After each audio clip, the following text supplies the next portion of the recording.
So welcome Umesh, मेरा नाम है ओबिटो और आज मैं फिर से लेकर आ चुका हूँ द किंगडम ऑफ रीयून्स को। और आज हम इसके एपिसोड नंबर 12 को हिंदी में एक्सप्लेन करने वाले हैं। तो चलिए इसको शुरू करते हैं बिना किसी देरी के। It's recap time. पिछले एपिसोड में देखा था कि शिरोसागी डरोका और एडोनिस पर भारी पड़ रहा था। तभी एडोनिस डरोका से रिक्वेस्ट करता है कि वो अपने स्पेल का इस्तेमाल उसके ऊपर करे, जिसके बाद डरोका अपने लव स्पेल का इस्तेमाल एडोनिस के ऊपर करती है और इसकी वजह से एडोनिस की पावर लिमिटलेस हो जाती है और वो काफी ज्यादा पावरफुल हो जाता है। और ये देखकर शिरोसागी एकदम हैरान हो जाता है और यहाँ से भागने लगता है, लेकिन एडोनिस उस पर अटैक कर देता है।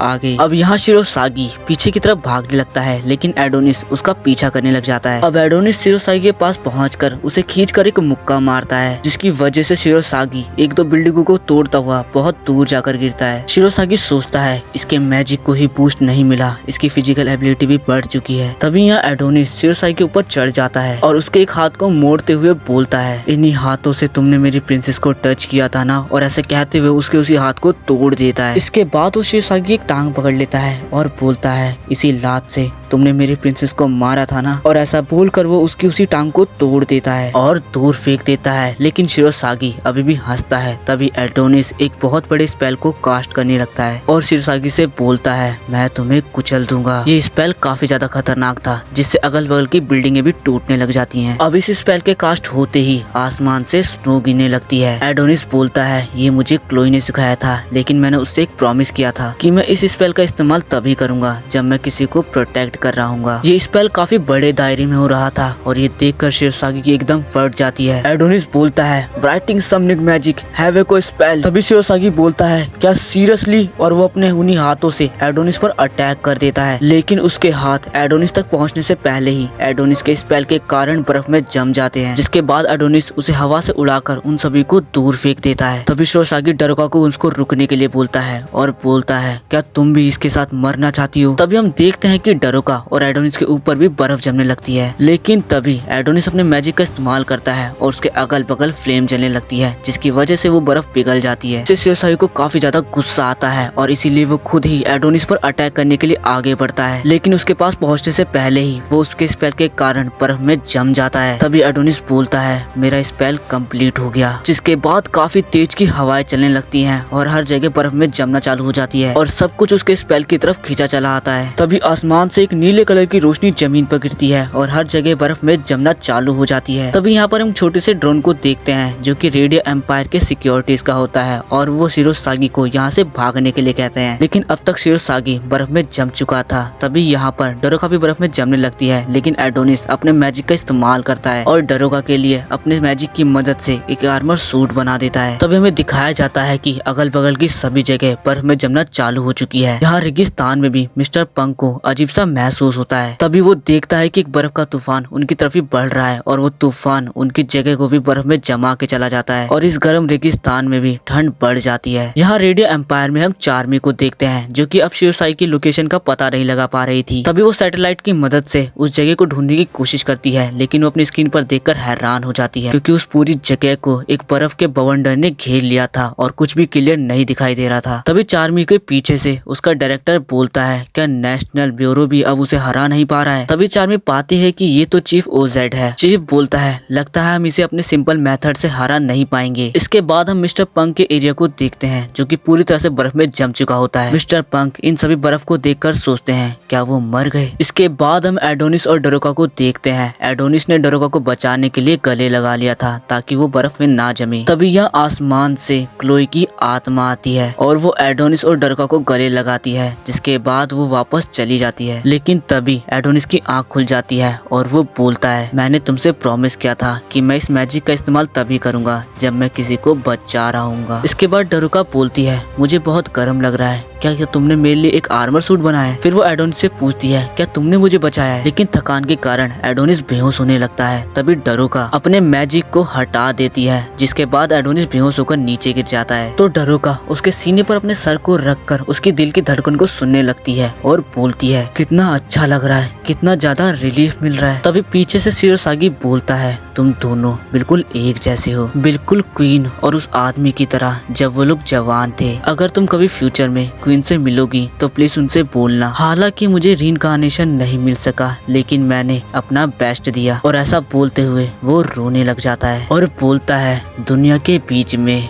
मल्टीवर्स में, क्या ये वो दुनिया है जहाँ हम दोनों साथ हैं? और उसके ऐसा बोलते ही वो बर्फ टूट के बिखर जाती है और शिरोसागी यहीं पर मारा जाता है। डरुका बोलती है, द रीइंकार्नेशन। तभी पीछे से एडोनिस बोलता है, डरुका पूछती है, क्या हुआ? एडोनिस बोलता है, डरुका, मैं तुम्हें तुम्हारी आंखों की रोशनी जरूर वापस दूंगा। इसके बाद हम रेडिया एम्पायर में क्वीन को देखते हैं, जो कि सुबह सुबह जॉगिंग कर रही होती है। और जो भी पर्सन उसे देखता है वो बोलता है, क्या ये वही है? हाँ ये वही है, रियली ये वही है। और जो भी क्वीन को देखता है वो एकदम हैरान हो जाता है। क्वीन पूरे रेडिया एम्पायर में जॉगिंग कर रही होती है और जो भी पर्सन उसे देखता है वो बस उसे देखता ही रह जाता है। इसके बाद क्वीन जैसे ही अपने महल पर पहुंचती है तो उसके पीछे काफी सारे लोग होते हैं। क्वीन बोलती है, गुड मॉर्निंग एवरीवन। क्वीन महल के अंदर आ जाती है। तभी उसका सिक्योरिटी गार्ड उससे बोलता है, प्लीज मुझे माफ कीजिए आपके साथ फ्रैंक होने के लिए, लेकिन आप फिर से सिटी के अंदर गई थी। आपको समझना होगा मिस डोरेथिया कि आप यहाँ की एम्परर हैं। प्लीज अपने साथ कुछ बॉडीगार्ड्स को तो लेकर जाया कीजिए। अभी क्वीन बोलती है, सभी लोग मुझे प्यार करते हैं, मेरे साथ कुछ भी गलत नहीं होगा। क्या सभी कंट्रियों के लीडर ने हमें रिप्लाई किया है? मुझसे तो इंतजार ही नहीं हो रहा। तभी गार्ड बोलता है, हमने सुना है कि वो सब अकेले हैं, प्लीज थोड़ा वेट और कीजिए। क्वीन बोलती है, ओके, लेकिन उन सबको बता दो जैसा हमने कहा, अगर उन्होंने वैसा नहीं किया। तभी हमें अलग अलग कंट्री दिखाई जाती है। पहले कंट्री मीका, फिर लिलिया ऑफ द वैली, फिर द मेडिकल स्टेट ऑफ लेवलेट और आखिर में द सिंगल मदर कंट्री। तभी यहाँ क्वीन बोलती है, अगर उन्होंने ऐसा नहीं किया तो वॉर छिड़ जाएगी।